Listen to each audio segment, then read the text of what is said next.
The Mindfulness First Principle, Unlocking the Expanded Mindset and Exhaustive. Deep Dive Introduction, From Autopilot to Active. Consciousness mindfulness is often misconstrued as simply relaxing or emptying the mind. At its core, it is an active mental skill and the single most critical first principle of consciousness, the practice of intentional, non-judgmental attention in the present moment.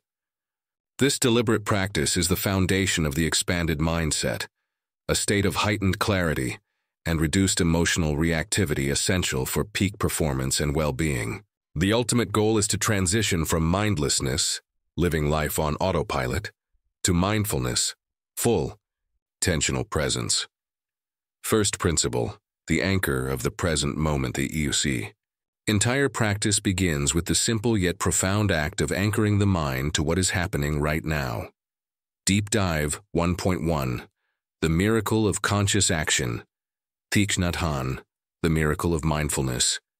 Core teaching. Han, a Vietnamese Zen master, posits that the miracle is not walking on water, but walking on the earth in the present moment, the power of the mundane. He teaches that any activity, washing dishes, driving or drinking tea, can be a meditation. The key is to abolish the feeling that the activity is a means to an end. Instead of washing the dishes to get to dessert, you wash the dishes to wash the dishes. Sequential instruction. Han instructs the reader to use the breath as a subtle cue. When you feel your mind wandering, simply bring it back saying, I am breathing in, I am breathing out. This simple repetition reconnects you with the immediacy of life and dissolves the mental pull toward the past or future. Deep Dive 1.2, The Importance of Now. Eckhart Tolle, The Power of Now core teaching. Tolle's work reinforces the absolute primacy of the present moment, arguing that psychological time, preoccupation with past and future, is the root of most suffering. The pain body and identification. Tolle defines the pain body as the energy field of old, accumulated emotional pain that is reactivated when we mentally identify with our thoughts, mindfulness as dissolution. By simply observing the compulsive mind chatter without judging or identifying with it, you withdraw energy from the pain body, effectively dissolving its influence and gaining immediate, profound peace. This practice is the gateway to the expanded mindset. Second principle, cultivating the non-judgmental observer. Once anchored, the mind inevitably throws out thoughts, emotions, and internal commentaries. The second principle teaches the critical skill of how to relate to this inner world. Deep Dive 2.1, The Witness Consciousness. Michael A. Singer, The Untethered Soul. Core teaching. Singer focuses on the distinction between the inner narrator, the voice in your head, and the conscious witness, the self who hears the voice. The freedom of observation. Singer encourages the reader to treat all thoughts and emotions as external events, asking, who is in here observing this thought? This practice of disidentification allows you to stop fighting your internal experience, and instead, observe it with curiosity and compassion. The result is an untethered soul, one not bound by the turbulence of its own mind. Deep Dive 2.2, Plain Language for Beginners, Ponte Gunarantana, Mindfulness in Plain English. Core teaching. Gunarantana focuses on making the complex practice of vipassana, insight meditation, utterly accessible. Specifics of observation. He provides clear, non-mystical instructions on observing the sensations of the breath at the nostrils or abdomen, explicitly warning against the common mistake of trying too hard. Mindfulness should be gentle, sustained, and without expectation. The non-judgmental attitude is essential because the primary distraction is often the judgment of the distraction itself. I shouldn't be having this thought. Deep Dive 0.3, Beginner's Mind and Non-Striving. Jon Kabat-Zinn, Wherever You Go, There You Are, core teaching. Kabat-Zinn, the founder of MBSR, emphasizes the attitude you bring to the practice. Attitudes of mindfulness. The classic concept of the beginner's mind is central, seeing every moment freshly, without the baggage of past experience. Equally important is non-striving. The goal is not to achieve a goal, but simply to be present. This attitude is crucial because it halts the frantic, judgmental energy that perpetuates stress. Full catastrophe. Living is the definitive text that proves this attitude's power in managing chronic illness and severe stress. Third principle. Applied integration and mental. Architecture mindfulness is ultimately a skill for managing the complexity of modern life and actively reshaping the brain. Deep Dive 3.1. The Power of Integration. Daniel J. Siegel, Mindsight. Teaching.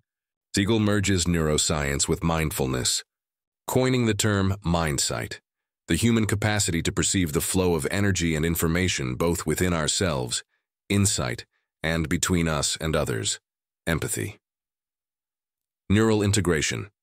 Siegel explains that well-being and mental health result from neural integration, the balanced, coordinated linkage of differentiated brain regions.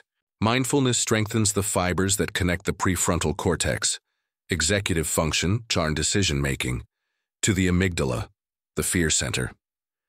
This increased integration means you gain a crucial delay before emotional reactivity, allowing for a thoughtful response rather than a purely defensive reaction. Deep Dive 3.2. Mindfulness as a Stress Inoculation System. Mark Williams and Danny Penman. Mindfulness, an 8-week plan. Core teaching.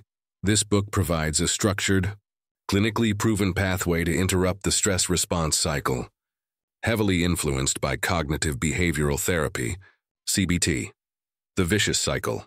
Williams and Penman explain the E concept of the frantic world and how rumination and worry create a stress loop that impacts both mood and decision-making. The 8-week plan uses gradual daily exposure to practice, teaching the reader to decenter from difficult thoughts rather than eliminate them. This system is a form of stress inoculation, training the mind to remain calm under pressure. Deep Dive 3.3.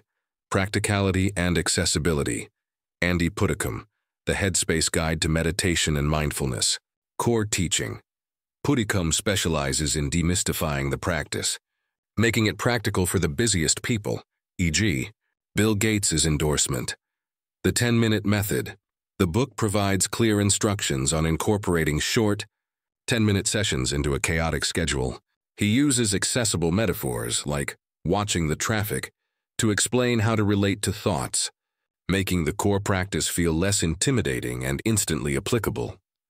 The expanded mindset, outcome and advanced development to AI, sustained application of mindfulness principles, leads to a profound transformation in how one experiences life and approaches challenges.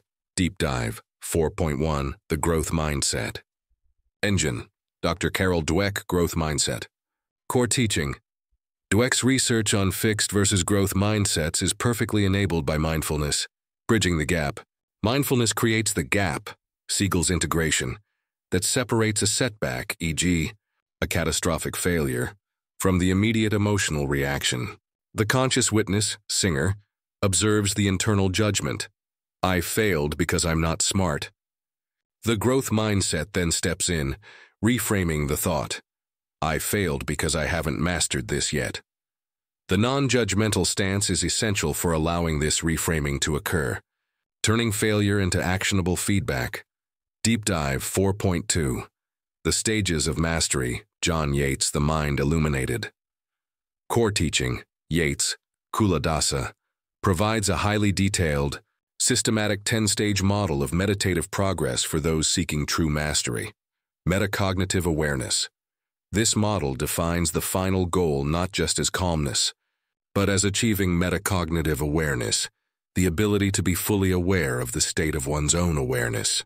This is the ultimate expanded mindset, where the mind operates with sustained clarity, effortless attention, and profound insight, far beyond simply reducing daily stress.